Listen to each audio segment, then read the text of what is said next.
I just got this copy of Batman 181, the first appearance of Poison Ivy, which is a book that I've been hunting for a long time, but it was a nightmare getting it here.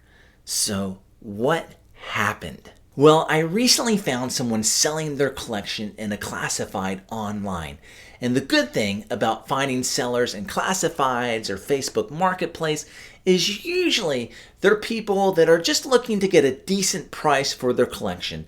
And they're not looking to take the time to really maximize their value, but they want to get a little bit more than they could get from an LCS, but they're not looking to get top dollar either.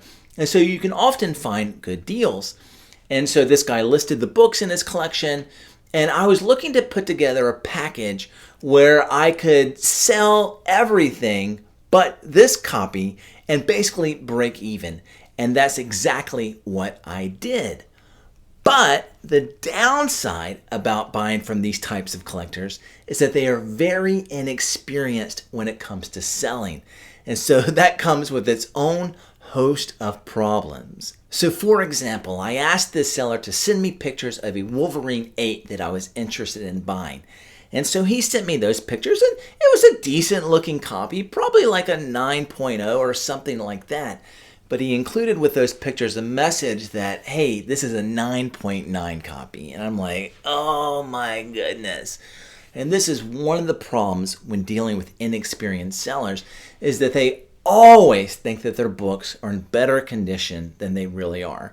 And usually I say they always think their books are 9.8s, but this guy thought his book was a 9.9.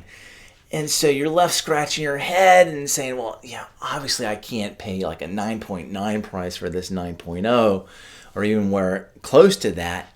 But I don't want to insult this guy by like, hey, what are you talking about? Your books aren't nearly in that condition. See, you've got to think through, well, how can I be diplomatic and kind and try to build some rapport with this person who's just an anonymous person on the internet? Yeah, you don't know how they're going to take it. And so I don't want to show all our email addresses and everything like that. So I wrote down some of our conversation. So I told him, hey, thanks for sending the picture of the Wolverine. And I wanted to compliment on him. Started again, of course, I said, it's certainly a very nice copy, but I do think 9.9 is a little generous. Then I put in parentheses, 9.9 is an extremely rare grade. CGC records that out of the 5,286 copies of this Wolverine 8 they've graded, only one has gotten a 9.9. And so I want to use some facts. I hadn't done that before I really went to the census, but I knew a 9.9 was so rare, obviously.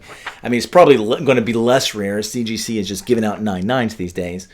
But I wanted to at least provide some support with what I was trying to say. I said, I'm definitely still interested in it, though. And so I made him an offer, certainly obviously less than what he was asking. Thankfully, he agreed to it, and it was part of the package of books that I got. But it's stressful because, this was the book I was really hunting after. And I didn't want to torpedo the whole deal by just saying, oh, your books are trash, right? Or for him to think, hey, this book is in better condition than it is. And I think he did, I'm pretty sure this is probably like a 3.0. Yeah, probably like a 3.0. He originally had it listed as a 5.5. And, you got to be like, how do I handle this situation delicately while still getting a good deal? Now, the good thing with this guy is that he was very motivated to sell, and so he took my feedback. They don't always do, though. Sometimes it does end the deal, and you just have to walk away from it. This is the problem with dealing with inexperienced sellers, is that you put a lot of time in trying to close a deal, and then they just end up walking away from it because they think you're trying to lowball them. Whereas you can go on eBay and obviously buy the book at fair market value, and you would pay more than you're paying from an inexperienced seller, but at least you're not necessarily wasting as much time as you could be. Again, thankfully, this deal worked out, and I have this book in my hand. But it didn't get to my hands very easily because he asked, well, what's your shipping address? And so I gave it to him, and so I asked him, hey, can I send you payment through PayPal? Well, before I even sent him payment, he mailed the books out, which of course is a huge risk on his part. But again, as an inexperienced seller, he's not really thinking through that. Now, luckily, I'm not a scammer. I'm a good guy. And so I knew I was going to send him payment. But before I could send payment, this is what he wrote to me as he told me that he had sent these books out. He said, "I sent the comics today via UPS. In my haste to ensure the safety of the shipment, I fell prey to the UPS clerk telling me that if I boxed it, the shipment would be more secure. Unfortunately, that added up to almost double the cost. I paid approximately $50 to send it." We're talking about 3 books.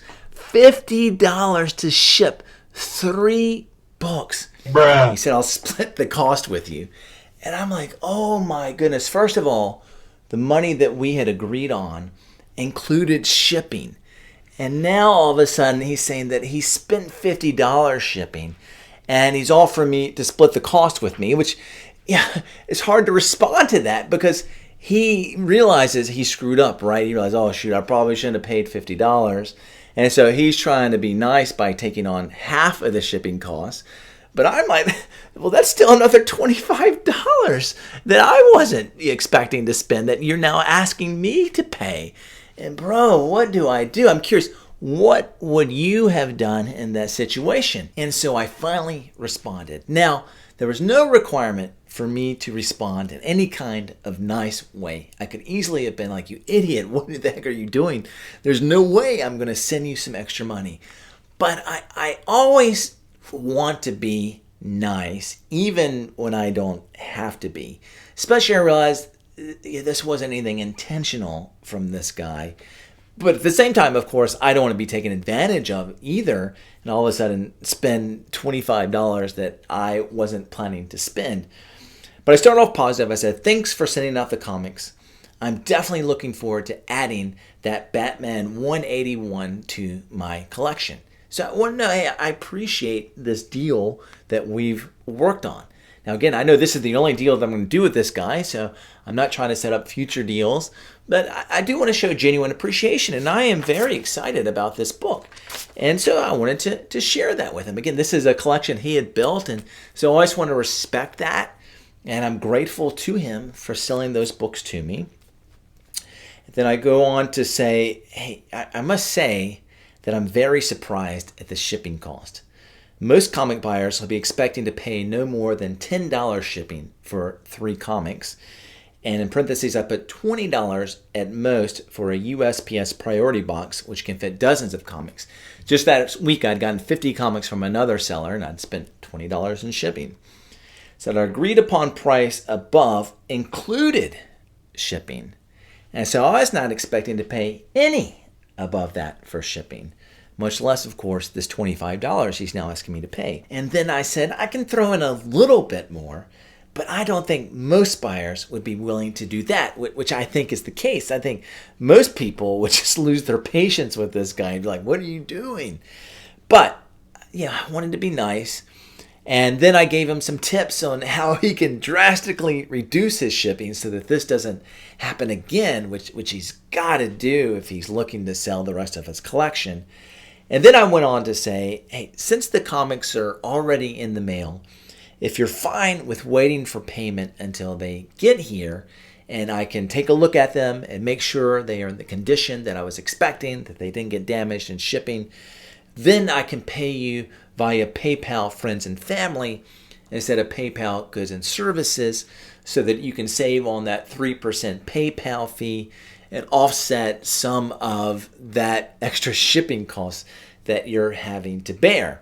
But I said, if you don't want to wait, I'll send it right away, but I've got to do it Goods and Services because that's the only way that I have protection as a buyer. Well, he agreed to wait, and so that helped out some for him. And then I did send him an extra $10 beyond what we had agreed on. I didn't have to do that. I think if you're in this situation, you don't have to do it. But I had gotten such a good deal on these books that I felt like, all right, that's fine. And I was indeed able to sell all the other books, which basically paid for this Batman 181. And so overall, I'm still very excited about the deal, but it was a little stressful dealing with an inexperienced seller. But tell me what you think. How would you have handled the situation? Have you ever had an experience like this? If you haven't subscribed, please do so. Like, comment. Thank you.